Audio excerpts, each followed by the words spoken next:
Bonjour et bienvenue sur le podcast One Thing in a French Day.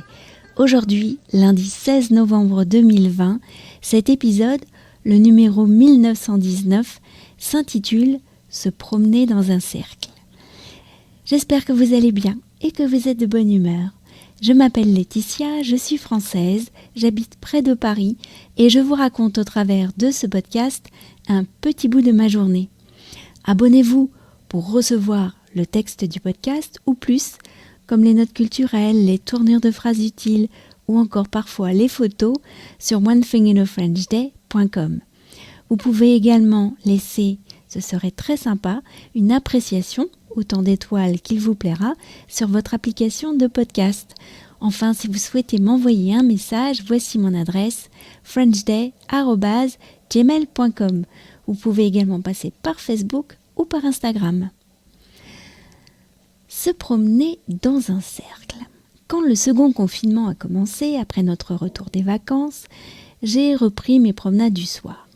J'espérais secrètement faire de nouvelles découvertes sur ce parcours. Mais si j'ai ressenti de la surprise en découvrant l'avancement des chantiers, c'est tout ce que j'ai trouvé comme nouveauté. J'ai aussi secrètement espéré croiser la dame au coupe-vent jaune, mais ce n'est pas arrivé. Un soir, 2 soirs, 3 soirs, une sorte de monotonie s'est vite installée.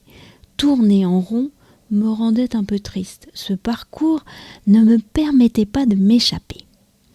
La solution est arrivée quand, en zappant sur la télé, je suis tombée sur une journaliste qui présentait un site internet qui permet de définir le cercle de rayon 1 km autour de chez soi.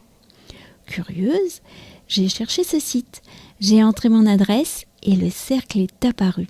C'est fou comme on ne se rend parfois pas compte des distances. Je n'imaginais pas que je pouvais marcher par exemple jusqu'à la gare de Bois-Colombes. C'est tout le pouvoir des distances à vol d'oiseau. À vol d'oiseau, la gare est à 1 km de chez moi. En passant par les rues, elle est à 1 km 600.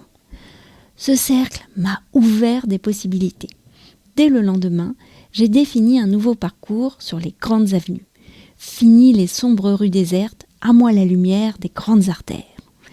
Voici donc mon nouveau parcours qui s'appelle la promenade des 3 gares.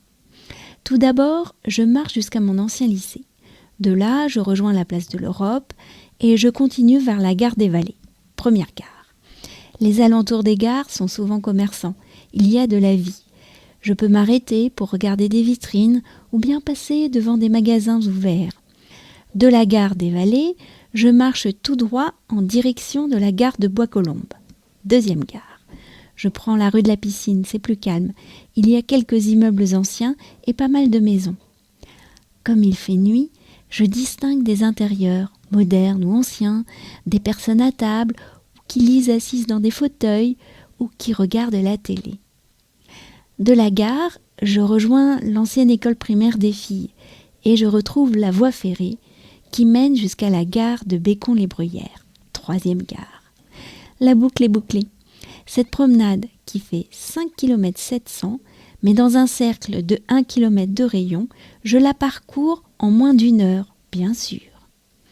One Thing in a French Day, c'est fini pour aujourd'hui. Je vous retrouve mercredi pour un nouvel épisode du podcast. À bientôt, au revoir.